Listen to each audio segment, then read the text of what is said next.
غم کوئی کرتا نہیں ہے، غم ہو جاتا ہے، اس جذبے پہ کوئی اختیار نہیں ہے۔ سرکار تشریف فرما ہے، سرکار کے ایک صاحبزادے حضرت ابراہیم بھی تشریف فرما ہے آپ کے پاس، آپ کی گود میں، اور حضرت امام حسین علیہ السلام بھی۔ جبریل امین آئے، حاضر ہوئے، عرض کیا یا رسول اللہ، اللہ سلام فرماتا ہے، آپ ان سے بہت محبت کرتے ہیں؟ آپ نے فرمایا ہاں۔ حضرت امام حسین کی طرف اشارہ کیا، ان سے؟ آپ نے فرمایا ہاں۔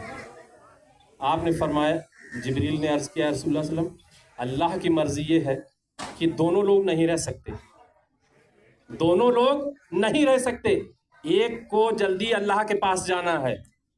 آپ نے فرمایا، آپ نے سوچا کہ اگر ابراہیم کا انتقال ہوتا ہے، ہمارے صاحبزادے ہیں، تو میں صبر کر لوں گا، ابراہیم کی والدہ صبر کر لیں گی، یعنی اپنا غم قابل برداشت ہے، حضرت ابراہیم کی والدہ کا بھی غم قابل برداشت ہے، میں گوارا کر لوں گا، لیکن اگر حسین کا انتقال ہو گیا تو اس سے مجھے تو غم ہوگا ہی، فاطمہ کو غم ہوگا۔ سرکار کو یہ بات پسند نہیں ہے، بہت ناگوار گزرتا ہے، بہت غم ہوتا ہے اس بات سے کہ فاطمہ کو کوئی رنج ہو۔ فاطمہ کا رنج رسول اللہ کو گوارا نہیں ہے، قابل برداشت نہیں ہے۔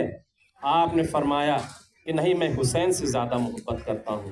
تو جبریل امین نے ہاتھ بڑھایا اور وہ سرخ مٹی دی، یا رسول اللہ، یہ وہ مٹی ہے اس جگہ کی جہاں پہ حسین شہید کیے جائیں گے۔ اب اتنا جبریل امین کا عرض کرنا تھا کہ رسول اللہ صلی اللہ علیہ وسلم رونے لگے، اتنا روئے کہ آپ کے رخسار مبارک پر آنسو آ گئے، آپ کی ریش مبارک بھی تر ہو گئی۔ ام المومنین حضرت ام سلمہ حاضر ہوئیں، عرض کیا یا رسول اللہ صلی اللہ علیہ وسلم، کس بات نے آپ کو رلا دیا؟ سارے رونے والوں کا غم تو آپ کے نام سے دور ہوتا ہے، آپ کو کس بات نے رلا دیا؟ یعنی آپ غم زدہ ہو گئے۔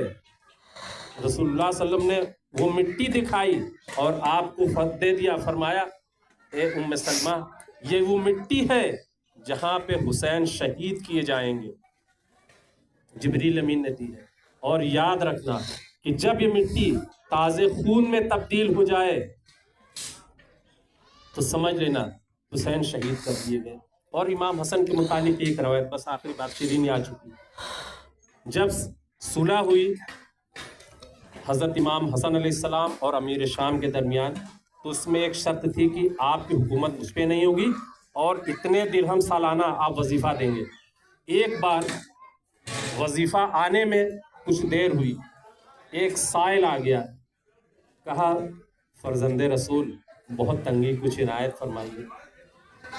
آپ کے پاس بھی آپ لوگوں کو اتنا عنایت کرتے تھے کہ جو آتا تھا سب ختم، ہماری طرح تھوڑی تھے کہ سب بچا کے رکھ لیں۔ آپ نے فرمایا رکو، میرا رزق بھی راستے میں۔ واہ واہ واہ۔ بھی وظیفہ آیا نہیں تھا اور سائل آپ کے پاس گھیرے رہتے ہیں کہ عنایت فرمائیے فرزند رسول۔ آپ نے غلام سے کہا قلم دعوات لے آؤ، ارادہ کیا کہ خط لکھیں امیر شام کو کہ میرا وظیفہ فوراً بھیجو، ہم تمہارے پابند نہیں ہیں، ہم پر تمہاری حکومت نہیں ہے، حاکم ہم ہیں۔ ایک صاحب نے کہا دو شہزادوں کی جنگ تھی، تو ایک نے کہا شہزادے دو نہیں ہو سکتے، شہزادہ تو ایک ہی ہے، دوسرا تو رعایا ہے۔ بے شک بے شک۔ دوسرا تو رعایا ہے، شہزادہ نہیں ہے۔ یہ دنیا میں بھی شہزادے، آخرت میں بھی ہوں گے، شہزادہ نہیں، جنت کے مالک ہیں یہ۔ بے شک۔ آپ نے قلم دعوات منگوایا لیکن خط لکھا نہیں۔ رات میں سرکار کی زیارت ہوئی، رسول اللہ فرما رہے ہیں کیا حال ہے بیٹا، تنگی ہے؟ تم خط لکھنے کا ارادہ رکھتے تھے، خط نہ لکھو، یہ دعا پڑھو۔ امام حسن علیہ السلام فرماتے ہیں کہ میں نے دعا پڑھنا شروع کیا، چند دن بیتے تھے کہ میرا وظیفہ آ گیا، چند دن بیتے تھے کہ وظیفہ آ گیا۔ اب یہ ہے جو واقعہ بتانا مقصد نہیں ہے، مقصد یہ ہے کہ رسول اللہ کو یہ گوارا نہیں ہے کہ رسول اللہ صلی اللہ علیہ وسلم کا بیٹا نواسا خط لکھے تب رزق آئے گا. ارے تم اللہ سے دعا کرو، اللہ تمہارے لیے کافی ہے، اللہ اور رسول تمہارے لیے کافی ہے. اب یہ قافلہ رسالت